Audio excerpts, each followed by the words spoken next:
Lepo pozdravljeni! Danes bi vam rada predstavila, kaj je dobiček. Verjetno se vam moje vprašanje zdi nenavadno. Boste rekli, saj vsak ve, kaj je dobiček. Najpogosteje v praksi dobimo odgovor, da je dobiček razlika med prihodki in odhodki. Če ste tudi sami pri sebi odgovorili na moje vprašanje takole, vam predlagam, da si v nadaljevanju pogledate moj video prispevek. Kajti razlika med prihodki in odhodki kot dobiček je samo formula, kako ga izračunamo. S poglobljenim znanjem, ki koristi tako računovodjem in podjetnikom in ga pridobite tudi v sklopu študija na Visoki šoli za računovodstvo in finance, pa lahko razumete, da je dobiček pa v svoji vsebini povečanje premoženja. Pa poglejmo, zakaj. V računovodski stroki poznamo dva ključna računovodska izkaza. To je bilanca stanja in izkaz poslovnega izida. Bilanca stanja nam prikazuje sredstva in obveznosti do virov sredstev točno na določen dan. Običajno jo sestavljamo na 31.12.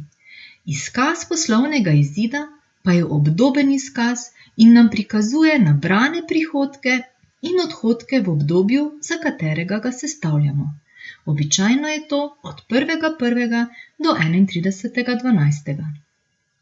Čisti dobiček, ki ga ugotovimo v izkazu poslovnega izida, pripišemo kapitalu v bilanci stanja. Znano je, da dobiček pripada lastnikom, kapital pa je v bistvu obveznost do lastnikov. Bilanca stanja sledi osnovnemu pravilu, da morajo sredstva biti enaka obveznostim do virov sredstev. Lahko bi jo izenačili nekako z tehtnico, ki mora biti vedno uravnotežena. Sredstva enaka obveznostim. Torej, če smo pripisali dobiček kapitalu, se je le-ta povečal in povečale so se tudi obveznosti do virov sredstev. Na drugi strani se je morala povečati ena izmed oblik sredstev. Najpogosteje je dobiček vezan v terjatvah, zalogah ali denarju. Lahko se poveča tudi kakšna druga oblika sredstev, ampak za današnjo predstavitev sem se osredotočila na te tri oblike, ki najpogosteje predstavljajo dobiček kot obliko sredstev, v kateri je vezan. Če pogledamo terjatve. Terjatve nastanejo z prodajo. To se pravi, v bilanci stanja nastane terjatev, v izkazu poslovnega izida poslovni prihodki, ki vplivajo na izkazan dobiček, ga povečujejo. Zaloge so postavka, ki je v bilanci stanja in zelo radi zanje rečemo, da so parkirani stroški. Saj dokler imamo zaloge in jih nismo prodali, se poslovni odhodki ali stroški, ki so nastali v zvezi z proizvodnjo te zaloge, ne izkažejo in spet vpliva to na izkazan dobiček. Torej, moramo biti zelo pazljivi na realno izkazovanje teh postavk. Kajti, če so naše terjatve takšne, da ne bodo poplačane, ali je naš kupec zašel v finančne težave in nam terjatev ne bo mogel poplačati, pomeni, da je naš dobiček previsoko izkazan.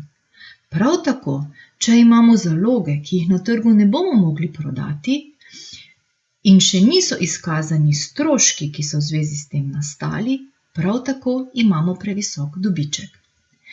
Najraje imamo seveda, če je dobiček vezan v denarju. To pomeni, da so terjatve že poplačane, zaloge pa že prodane. Ključno je to razumevanje predvsem takrat, kadar se lastniki odločijo za izplačilo dobička. Torej, lastniki morajo zelo dobro poznati, v katerih postavkah sredstev je vezan njihov dobiček.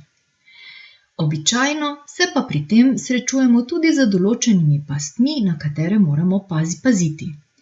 Torej, lastniki sprejmejo sklep o izplačilu dobička in to se v računovodskih izkazih odrazi tako, da se pripisan dobiček preoblikuje v obveznost do lastnika. Obveznost do lastnika je pa potrebno realizirati v dogovorjenem roku. Če je zdaj ta dobiček bil vezan v slabih, neizterljivih terjatvah, v slabih zalogah, ki jih ne bomo mogli prodati, pomeni, da ne bo denarja za izplačilo dobička oziroma obveznosti do lastnika. V takih primerih si pogosto podjetja pomagajo tako, da najamejo kredit pri banki in takrat se obveznost do lastnika spremeni obveznost do banke. Torej, poplačali smo lastnika in sedaj smo dolžni banki. Tukaj pa pozor, tudi obveznost do banke bo treba v prihodnosti poplačati oziroma v dogovorjenem roku.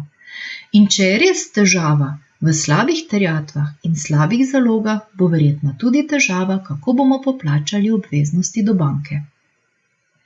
In spet je tukaj zelo izpostavljeno realno izkazovanje premoženja oziroma sredstev v bilanci stanja. Tako vidimo, da je res dobiček povečanje premoženja, ampak samo v predpostavki, da so sredstva realno izkazana. Tukaj pa je veliko podrobnosti, o katerih vas učimo na Visoki šoli za računovodstvo in finance. O tem, kako je treba izkazovati določena sredstva, kdaj jih je potrebno slabiti, po kakšni vrednosti jih smemo prikazovati.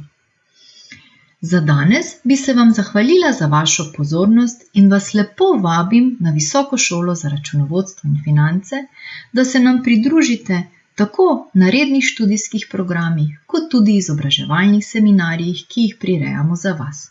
Lepo vas pozdravljam!